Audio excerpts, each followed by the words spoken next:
Hello guys, in this video I'm going to show you how to add your Revolut card to Apple Pay. Very easy, let me show you how to do it. So basically you just have to open up your Revolut account. Once you're inside the account, go to the home page. On the home page, go to the top right corner where you can see this little card icon.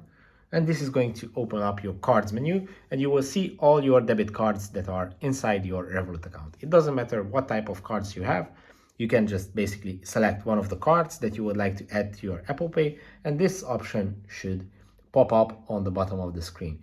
And if you tap this button, you can basically add it to your Apple Pay. You have to type in your code.